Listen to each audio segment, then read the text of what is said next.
Brother Randy Morissette will be speaking to us this morning, and his subject caught my attention. It's titled, "And Abraham lifted his eyes and saw a ram."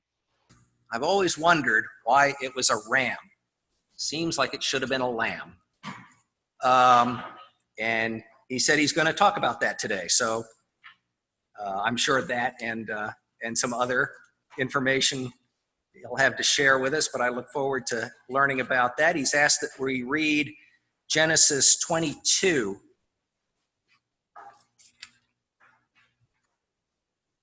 Genesis 22, the first 19 verses. "And it came to pass after these things that God did tempt Abraham and said unto him, Abraham, and he said, Behold, here I am.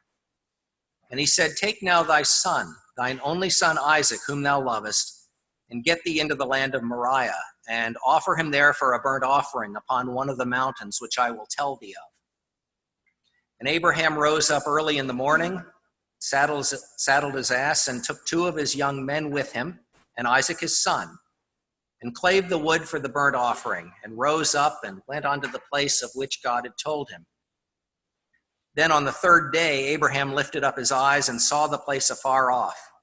And Abraham said unto his young men, Abide ye here with the ass, and I and the lad will go yonder and worship, and come again to you. And Abraham took the wood of the burnt offering and laid it upon Isaac his son. And he took the fire in his hand and a knife, and they went both of them together. And Isaac spake unto Abraham his father, and said, My father. And he said, Here am I, my son.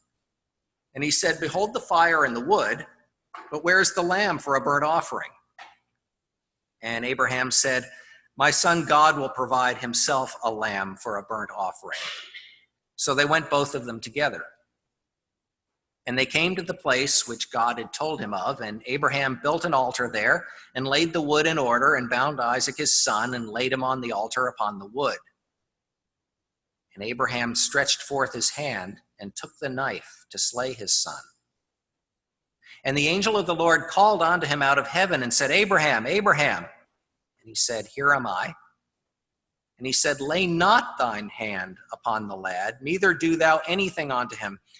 For now I know that thou fearest God, seeing thou hast not withheld thy son, thine only son, from me.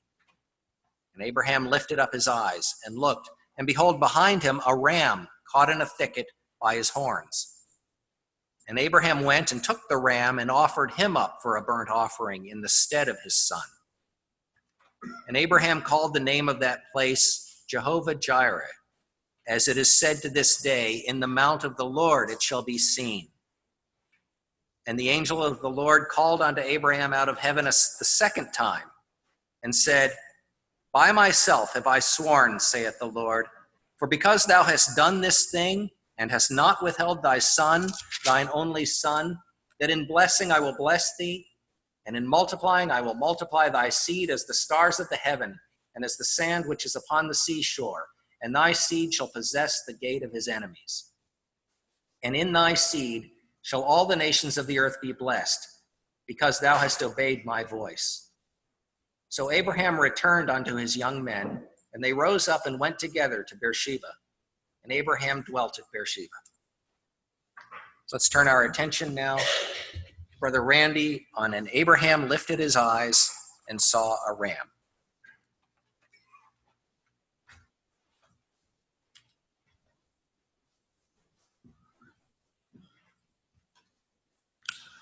As you probably recall, last week, Brother Kyle exhorted us on the fatherhood of God and encouraged us to approach God in that manner as a father, someone who really cares about us.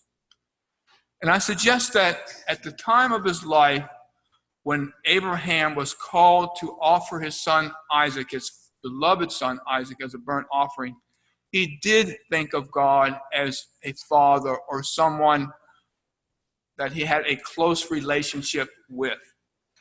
He had walked with God sufficiently long to be convinced that God was really true to his word.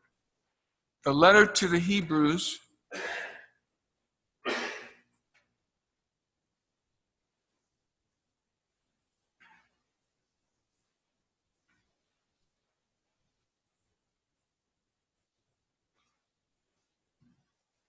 The letter to the Hebrews informs us that Abraham believed. He believed that God was able to raise his son Isaac from the dead after he had killed Isaac, because God had said that all his promises to Abraham and all his covenants with Abraham were going to be fulfilled through Isaac. So he believed that God was going to raise Isaac from the dead. But God did not require Abraham to experience the agony of seeing Isaac dead. Abraham, Abraham, God's angel called out, lay not your hand on the lad, neither do thou anything unto him. For now I know that you fear God, seeing that you have not withheld your son, your only son, from me. So then Abraham lifts up his eyes, and he sees a ram caught by his horns in a nearby thicket. Sensing this ram to be a provision by God, he took the ram and offered it as a burnt offering instead of offering his son Isaac. God spoke to Abraham a second time. By myself I have sworn, says the Lord, for because thou hast done this thing and hast not withheld thy son, thine only son, that in blessing I will bless thee, and in multiplying I will multiply thee, and I will multiply thy seed as the stars of the heaven and as the sand which is upon the seashore. And thy seed shall possess the gate of his enemies. And in thy seed shall all the nations of the earth be blessed, because thou hast obeyed my voice. This morning, what we want to try to do is consider the ram that Abraham offered and lessons we might learn about this offering through God's use of rams in the law. Now, I'm concerned, I know it's true about me, and I'm concerned it might be true about you too, that we don't listen to and meditate on the law as much as we should. Because we believe that since Christ fulfilled the law, everything that the law was intended to teach, we can learn through meditating upon Christ.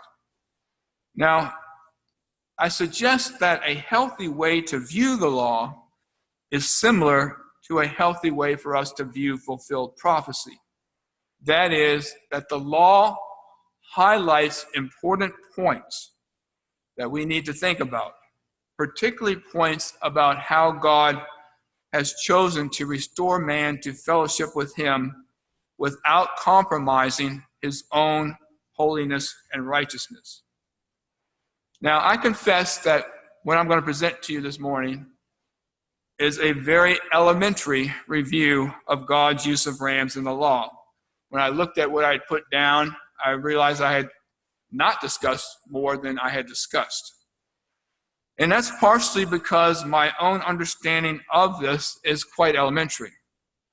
And also partially because my goal here is to get you and me meditating more on what God planted in the law, what principles of his he planted in the law.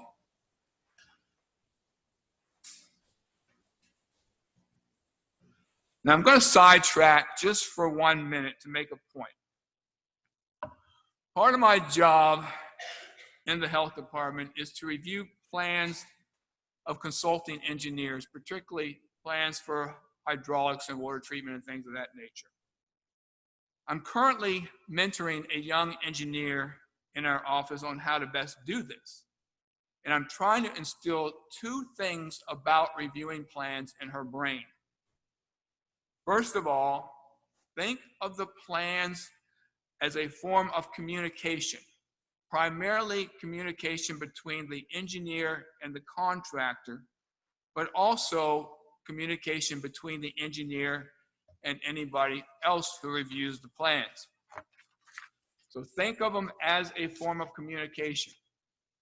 Secondly, I want her to flip through the plans as many times as it takes to get the big picture of what the project is about pretty firmly into her head before she digs too far into the details of the project. Now, similarly, the reason I say that, because I think it's healthy in studying a book of the Bible or a topic in the Bible to first think of it as a form of communication by God and sometimes by the author if you're studying a letter, and then try to grasp the big picture of what the book or the topic is presenting before focusing on what we might glean from all the smaller details.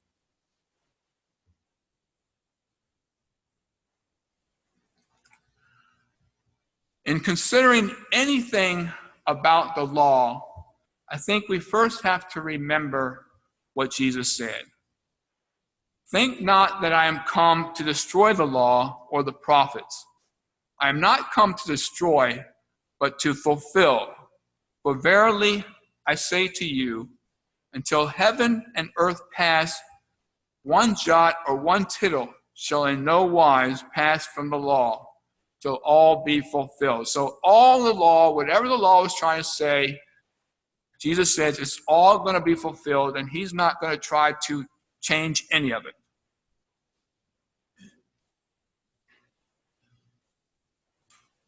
And I want to make 2 points clear about the law and the use of rams in the law. One is about the law as a whole.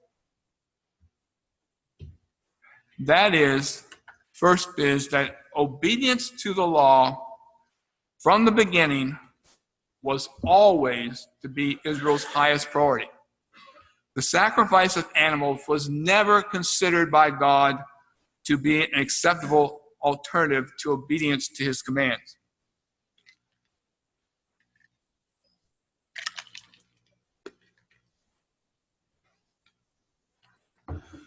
And I'll quote 3 passages. First one from Deuteronomy 6. First 2 are from Deuteronomy 6. Verse 4. Hear, O Israel, the Lord our God is one Lord, and thou shalt love the Lord thy God with all thy heart, with all thy soul, and with all thy might. And these words which I command you this day shall be in thine heart, and thou shalt teach them diligently unto thy children, and shalt talk of them when thou sittest in thy house, and when thou walkest by the way, and when thou liest down, and when thou risest up. And thou shalt bind them for a sign upon thine hand, and they shall be as frontlets between thine eyes.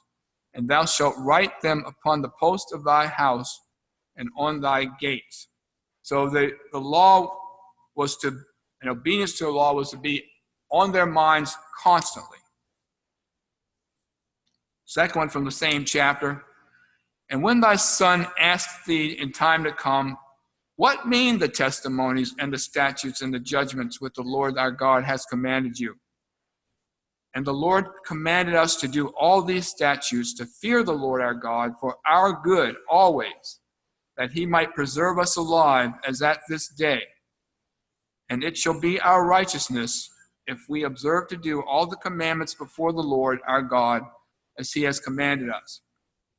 The third passage is from Numbers.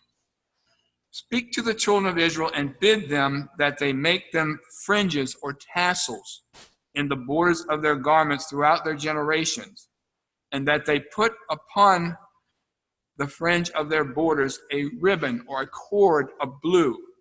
And it shall be unto you for a fringe, that you may look on it and remember all the commandments of the Lord and do them, and that you seek not after your own heart and your own eyes, after which you used to go a-whoring, that you may remember and do all my commandments, and be holy to your Lord your God.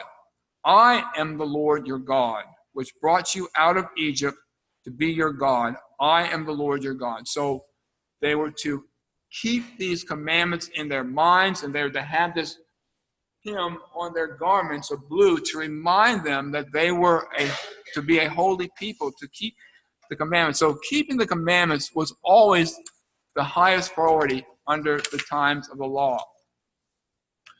Second thing I want to make clear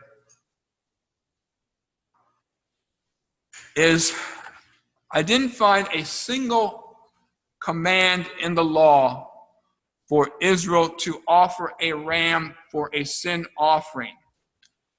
The primary place that sin offerings are talking about is Leviticus 4, and it was either to be a bullock for the ruler or for the nation as a whole, or it was to be a male kid of the goats, or a female kid of the goats for a person, but never a ram. However, the Bible plainly teaches that the sacrifice of Jesus Christ served the purpose of redeeming man from sin. One very simple, plain passage is to Joseph, the husband of Mary, in Matthew. The angel said, "That which is conceived in Mary is of the Holy Spirit, and she shall bring forth a son, and thou shalt call his name Jesus, for he shall save his people from their sins." Also, John, in the first chapter of John, the next day John seeth Jesus coming to him and saith, "Behold the Lamb of God, which takes away the sin of the world." And finally, in Hebrews chapter 9, he says, "But now once in the end of the world hath Christ appeared to put away sin by the sacrifice of himself." So, although you won't find in the law rams prescribed for sin offerings, it is very evident from the Bible that Jesus, his sacrificial death, redeemed man from sin. All right, but what were rams prescribed for? They were prescribed for burnt offerings, peace offerings, and trespass offerings. And for each one, they were not the only one prescribed, but they were one of the animals prescribed for these three offerings. I thought for a long time that they were the only animal prescribed for trespass offerings. And that's what really got me delving into this topic. But I found out later that that wasn't true, and I'll bring that out later.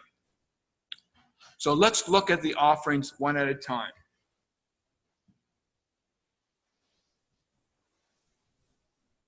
All right, the first one is the burnt offering.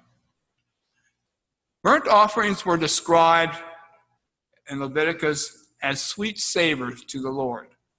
The entire animal for the burnt offering was burned on the altar after its blood had been poured out. For every offering made to God, the blood of the animal was to be poured out before it was put on the altar and burned.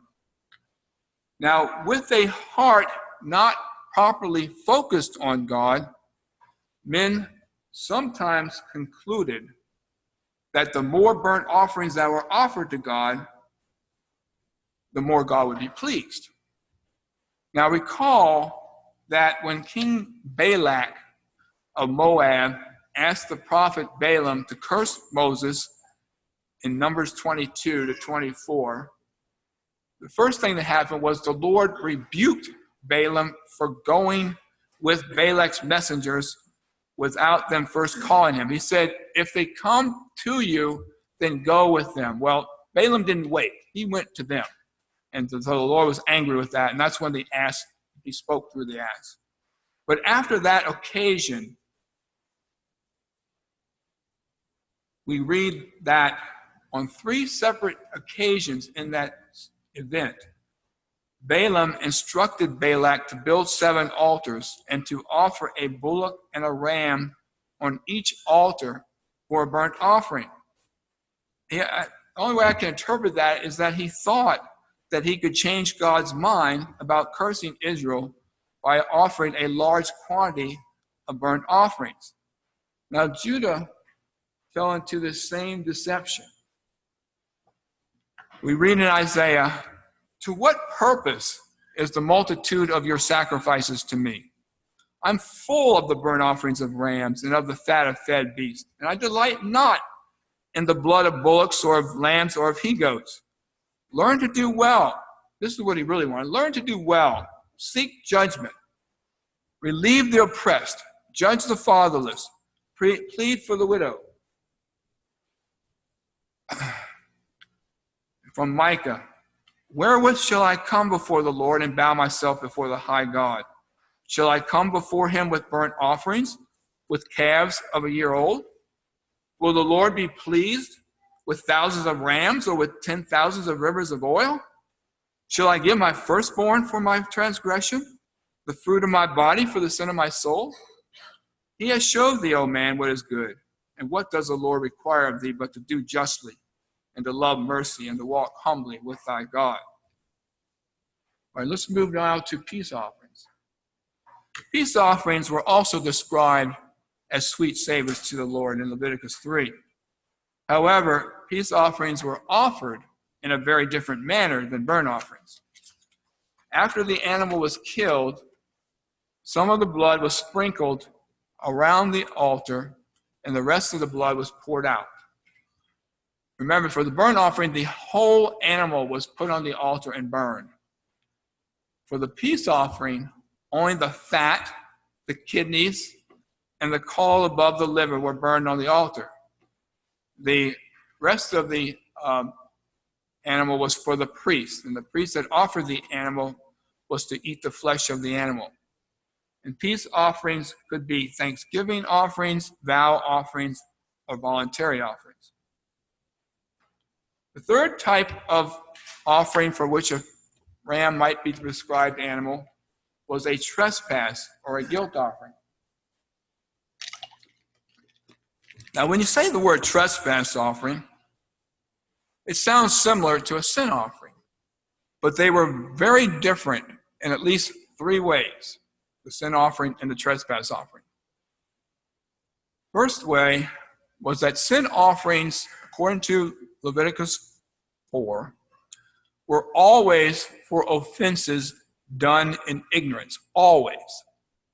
Trespass offerings were generally for offenses that were known by the person who committed them, although they were prescribed for offerings done in ignorance against the Lord's holy things. I'm not sure exactly what that is trying to convey.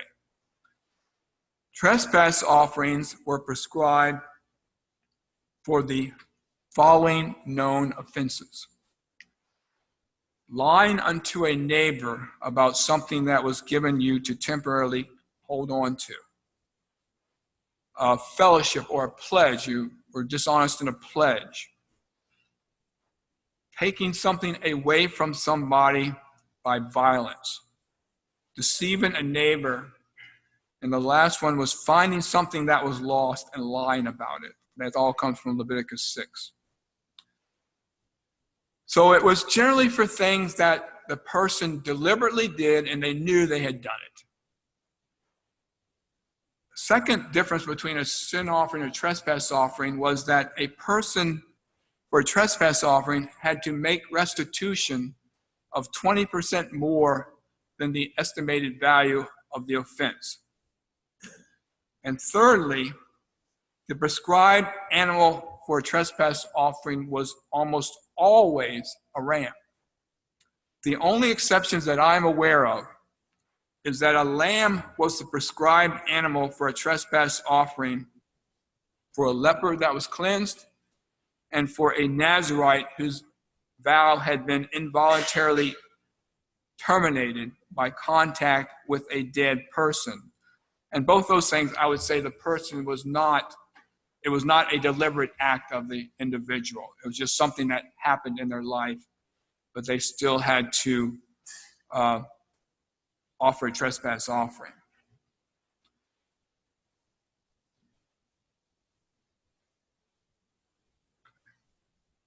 Excuse me if you're not keeping up with the slides. I want to talk about holy days for a minute. There were offerings made every day, specifically the continual burnt offering. One in the morning, one in the evening. That was always a lamb, always a lamb. On the Sabbath day, they doubled that. 2 in the morning, 2 in the evening, but still always a lamb. No other animal was satisfactory. But then there was a series of holy days throughout the Israelitish year. And on all of those holy days, rams were included in the animals offered for burnt offerings. They weren't the majority animal offered. They were offered together with bullocks and lambs. And without going through each of the individual days, remember, I will go through this much. They had a holy day on the first day of every month. They had a holy day on the Passover day, but that was always a lamb. Then there was a 7-day feast right after that, the Feast of Unleavened Bread. And that's when they offered bullocks, rams, and lambs. And on these holy days, they always offered a goat for a sin offering. It was never a lamb or a ram. Then there was the first fruits, the Feast of the First Fruits. In the 7th month, they had on the first day, they had the blowing of the trumpets. On the 10th day, they had the Day of Atonement. And then on the 15th day to the 22nd day, they had this 7-day feast where many animals were offered. There was a descending number of bullocks, but always the same number of rams and lambs. So rams were not the most visible animal offered on these holy days, but they are always part of the offering of burnt offerings on these holy days. And there was no trespass offerings or peace offerings on these holy days. And I got to thinking, okay, they weren't allowed to go in and see the animals being offered if they went to Jerusalem as they were told to go. Is it possible that they could tell by the odors coming out from the temple that these various animals were being offered? I don't know. Just a thought. All right, the next thing I want to talk about is the covering of the tabernacle. The tabernacle, as you probably know, had 4 coverings. The innermost covering was of fine twined linen. On top of this lay a covering of curtains of goat's hair, and then a covering of a curtain of ram skins dyed red, and the top covering was some other kind of animal. The King James calls it badger skins. The New American Standard calls it porpoise skins. I'm not sure exactly what animal they're trying to describe. But I suggest to you that because the goat was so often in fact, it was always the sin offering on the holy days, that the goat's hair represented the sin offering, and the burnt offering and the trespass offering were represented in the covering of the ram skins dyed red.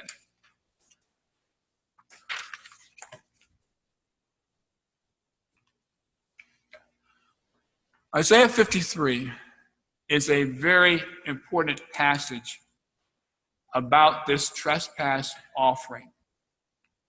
It's a passage that describes in horrific detail the suffering of Jesus during his trial and crucifixion.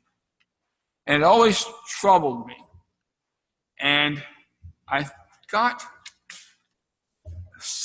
an idea that has made me more comfortable with this whole picture of suffering. And if you'll open up to Isaiah 53 for just a minute, I'll tell you what I'm thinking. I'm not going to go into great detail because I'm just beginning to explore this thought.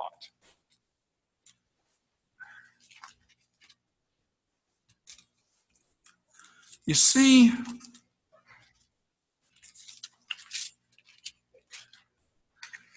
in verse 10, the following words: "Yet it pleased the Lord to bruise him.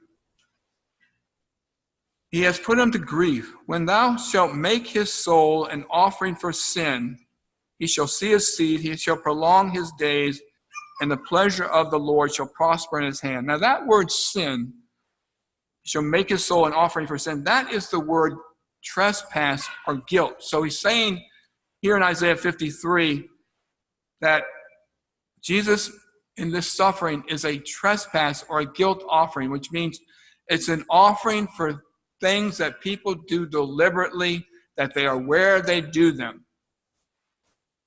And then the thing that is shaping my thinking on the chapter is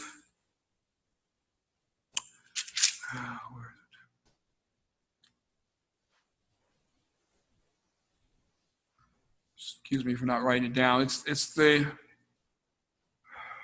word that says he was something about chastisement. There it is, verse 5. He was wounded for our transgressions. He was bruised for our iniquities. The chastisement of our peace was upon him. And with his stripes we are healed.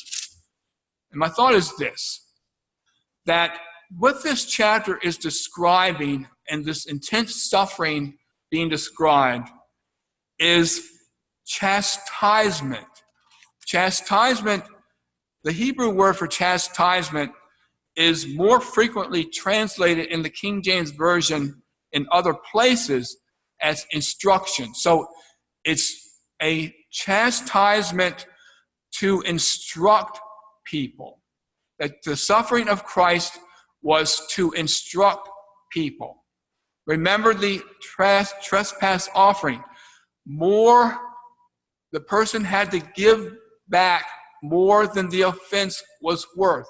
He suffered more than the chastisement would have normally been. All right, so why is that important?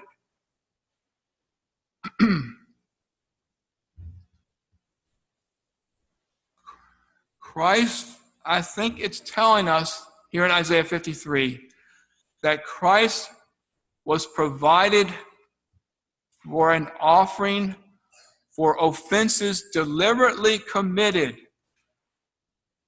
and it justified God's call throughout the ages to return to me. Now, when I say it justified that call, what am I saying? I'm saying that if there wasn't going to be any provision for getting back in fellowship with God, when a person did something deliberately that was a sin against God, then it was no use for him to call. It was no use for him to say, return to me, because it wasn't going to bring any benefit. But by Christ's suffering as a trespass or guilt offering, now there's a way for those people, which includes all of us, for those people to be brought back into fellowship with God. And so God has called, on the basis of that offering of his Son, he has called people to return to him. That statement, return to me, is the call of a concerned father to his wayward children. He predominantly used the phrase through his prophets Jeremiah and Hosea. Now this one's from Jeremiah. If thou wilt return, O Israel, saith the Lord, return to me. And if thou wilt put away thine abominations out of my sight, then thou shalt not remove. And if thou shalt swear, the Lord liveth, in truth and judgment and in righteousness, and the nations shall bless themselves in him, and in him shall they glory. Now, that call was most succinctly made through Malachi, when he says, return to me, and I will return to you, saith the Lord of hosts. That's the flavor of all the times that he called. Now, meditate on this idea of return to me. From the first sin of Adam and Eve and the separation from God, which resulted from that sin, this has been God's call. I believe that the first expression of this call was, where art thou? To Adam and Eve. The prophets of Israel and Judah uttered various expressions of the call.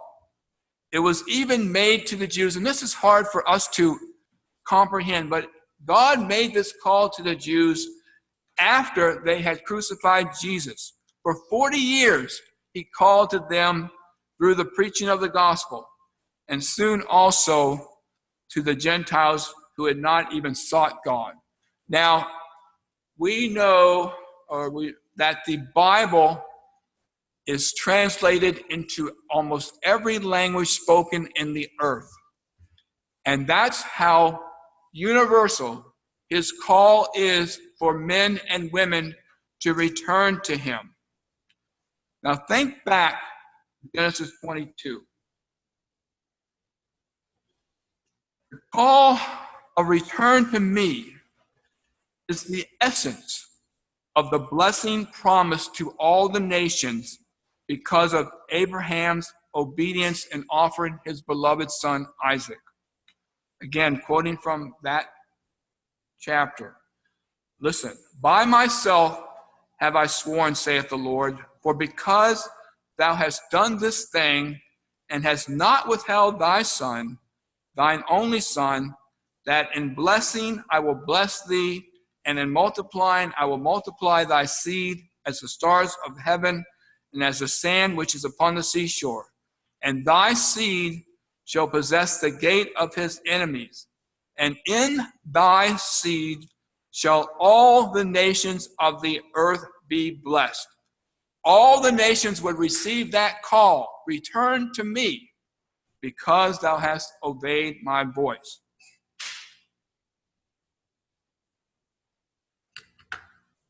We are admonished to carefully examine ourselves at the memorial table to see if we truly love God with our whole heart, soul, mind, and strength. You might recall the first verse that we generally read from 1 Corinthians 11 when that chapter is read at the memorial table. Paul says, I have received from the Lord that which I delivered to you. He received what he's telling them directly from Jesus Christ. So Jesus is telling him this is what the table is all about. And within the statements that Paul makes to the Corinthians that he learned from Jesus, he says two things. For as often as you eat this bread and drink this cup, you do show the Lord's death till he comes.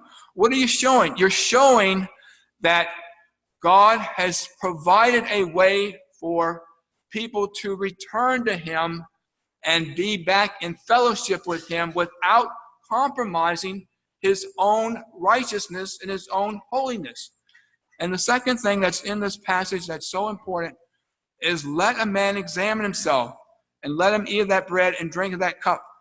He wants us, when we come to the table, to look at ourselves deep within our souls and answer ourselves honestly. Are we really walking with God or not? And if we're not, if we're honest inside we're not, it's an opportunity and a call to switch our direction, to go back to walking with God. Return to him.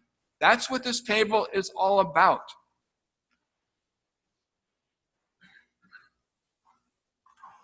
So this is my conclusion.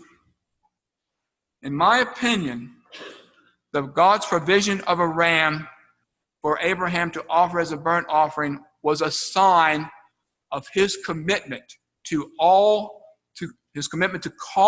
men to return to him, to walk with him, and let him refine them based on who and what that ram represented.